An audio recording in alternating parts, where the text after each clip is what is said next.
itu kan. Ya itulah yang dikatakan salah satu man arofa nafsahu faqad arofa rabbahu. Dan kedua, di dalam diri kita itu sebetulnya ada rahasia-rahasia Allah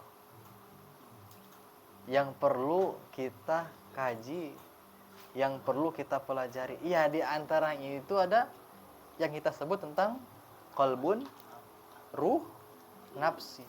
3. Qalbu, ruh, nafsi. Qalbu jelas. Ruh yas'alunaka anirruh. Qulir ruhu min amri rabbi.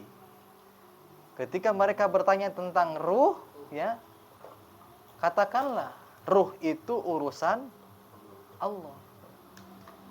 Ada apa dengan ruh kita yang ada dalam tubuh kita? Nah, itulah yang kita sebut simpelnya ngaji diri. Makanya saya sampaikan, tidak bisa disampaikan melalui dalil, hadis maupun ijma, melainkan dengan qiyas.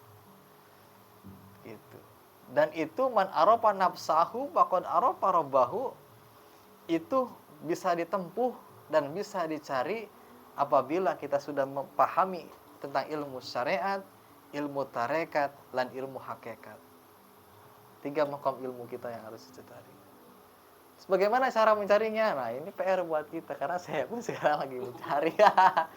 Inti nama, kenapa Nabi mengatakan seperti itu? Man arafa nafsahu, siapa yang tahu tentang dirinya pasti mengenal akan Tuhannya. Karena di dalam diri kita terdapat rahasia-rahasia Allah. Termasuk yang tadi saya katakan mengenai nafsu. Nafsu dalam Al-Quran 3, mutmainnah, lawamah, amarah. Tapi di dalam ilmu tarekat, nafsu itu ada 7 bagian. Maaf tidak bisa saya sampaikan satu-satunya di sini. Ada 7 nafsu.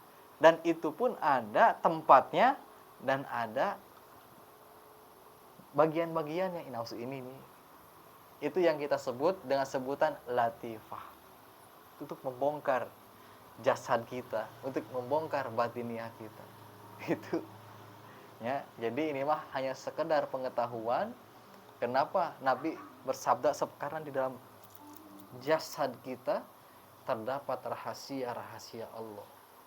Yang kalau kita mengetahui rahasia Allah, yaitu kembali bahwa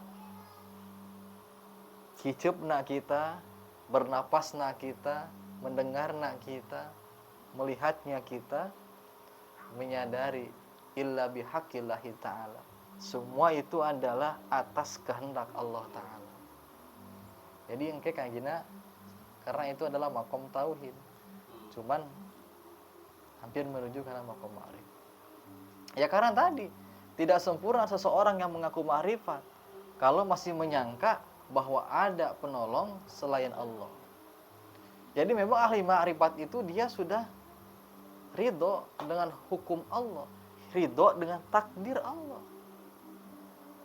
Dia tidak memikirkan untuk sekarang seperti apa, besok bagaimana. Karena dia sudah ridho dengan hukum Allah, ridho dengan takdir Allah. Ini hanya bisa menjalankan skenario Allah dan ridho akan ketetapan Allah. Terus kita bagaimana? Secara orang awam, kita pun harus seperti itu. Contoh, kita ditakdirkan oleh Allah menjadi seorang karyawan. Terima takdir Allah dan menjalani apa yang telah Allah takdirkan. Itu. Seperti itu saja contoh kecilnya. Dan tidak usah memikirkan mau seperti apa dan bagaimana. Nah, kita terima aja takdir Allah, ikhlas, ridho.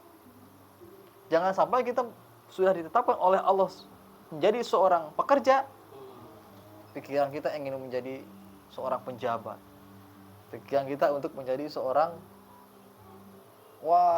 itu.